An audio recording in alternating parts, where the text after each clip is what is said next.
आणि आता डोंबिवलीतून आपण थेट जाऊया गिरगावमध्ये आणि माझी सहकारी रुबीना या ठिकाणी आहे. इतके छान सजून आलेले आहेत आणि प्रत्येक मराठी माणूस आज एक कुटुंब वाटतं. आणि जसं की मी म्हणतो की आपण आपलं घर सोडून बाहेर आलेलो असतो.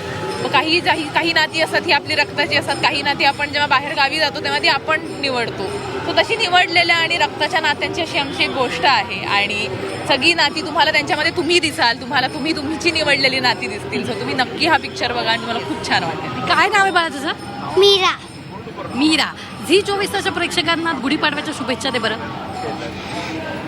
तुम्हाला सगळ्यांना गुढीपाडव्याच्या खूप खूप शुभेच्छा.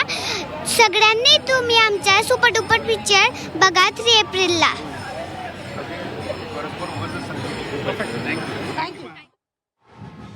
तर आज गुढीपाडव्यांमधल्या या शोभायात्रांमध्ये विविध कलाकार सहभागी झालेले आपल्याला पाहायला मिळतात. एका सिनेमाचे कलाकारांची टीम या ठिकाणी गिरगावमधल्या या शोभायात्रेमध्ये आलेली आहे. एक तर सिनेमाचं प्रमोशन आहेच आहे, मात्र या शोभायात्रांमधला उत्साह, तिथला आनंद लुटण्यासाठी कलाकार मंडळी निश्चितच अगदी आवर्जून सहभागी